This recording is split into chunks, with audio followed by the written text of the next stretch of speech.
ရန်ကုန်မင်းအောင်လှိုင်ဦးဆောင်သည့်နိုင်ငံတော်အစိုးရအသစ်သည်အကြီးအကဲနိုင်ငံရေးရာထူးများတွင် U-turn ပါတီအဖွဲ့ဝင်များကိုထည့်သွင်းမည်မဟုတ်ခြင်းကြောင့်ဆွဲဆောင်မှုနှင့်ဆန့်ကျင်မှုများကိုဖြစ်ပေါ်စေသည့်ဥက္ကဋ္ဌဝင်ကြီးညွှန်ကြားရေးမှူးရာထူးများတွင်လည်းပါဝင်မည်မဟုတ်ခြင်းကြောင့်ပါတီအတွင်းအဓိကမူဝါဒအဖွဲ့ဝင်များ၏စိတ်ပူပန်မှုများကိုဖြစ်စေသည် U-turn ပါတီအတွင်းအရင်းမြစ်တဦးက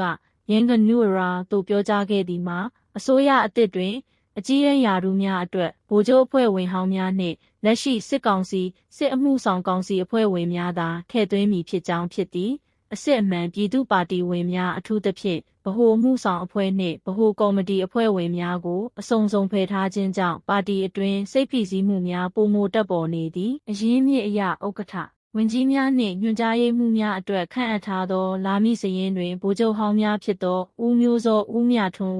ဦးတင်အောင်စံတို့ပါဝင်နေကြသည်ထိုအချိန်တွင်ပါတီဥက္ကဋ္ဌဦးခင်ရီကိုထောင်သည်နိုင်ငံတော်လွှတ်တော်ဦးစီးအဖြစ်ထားရှိမည်ဖြစ်ပြီးအခြားအဓိကလွှတ်တော်ရာထူးများဖိုင်ဖလတ်ထောင်ဒုဥက္ကဋ္ဌအမျိုးသားအဆောက်အုံဦးစီးနှင့်ဒုဥက္ကဋ္ဌများကိုအစိုးရပေါင်းတင်ထားသည့်တာဝန်ရှိသူများကထမ်းဆောင်မည်ဖြစ်သည်မင်းအောင်လှိုင်အစိုးရတွင်ထင်ရှားသောခန့်အပ်ချက်များမှာသတင်းနှင့်သတင်းထောက်ဦးမောင်မောင်အုံးကိုဖိုင်ဖလတ်အားဒုဥက္ကဋ္ဌအဖြစ်အမျိုးသားအဆောက်အုံအမှုဆောင်အရာရှိဦးအောင်လင်းတွေးကိုအမျိုးသားအဆောက်အုံဦးစီးအဖြစ်ဟိုတယ်နှင့်ခရီးသွားလုပ်ငန်းအားကစားနှင့်လူငယ်ရေးရာဝန်ကြီးဌာနများကိုနှစ်ခုတည်း simultaneously ဆောင်ရွက်နေသည့်ဦးကျင်ဖန်တော်တောင်ကိုအမျိုးသားအဆောက်အုံဒုဥက္ကဋ္ဌအဖြစ်အခအတွင်းအရင်းမြစ်များကရှင်းပြသည်မှာအစိုးရအသစ်တွင်ဗိုလ်ချုပ်ဟောင်းများနှင့်လက်ရှိဝန်ကြီးများအပါအဝင်9စိတ်ခန့်ကိုပါဝင်စေရန်ဖြစ်ပြီးမင်းအောင်လှိုင်နှင့်ဓာတ်ရိုက်ဆက်နွယ်မှုရှိသည့်ဝန်ကြီးများအဓိကပါဝင်မည်ဖြစ်ကြောင်းဖြစ်သည်ထို့အပြင်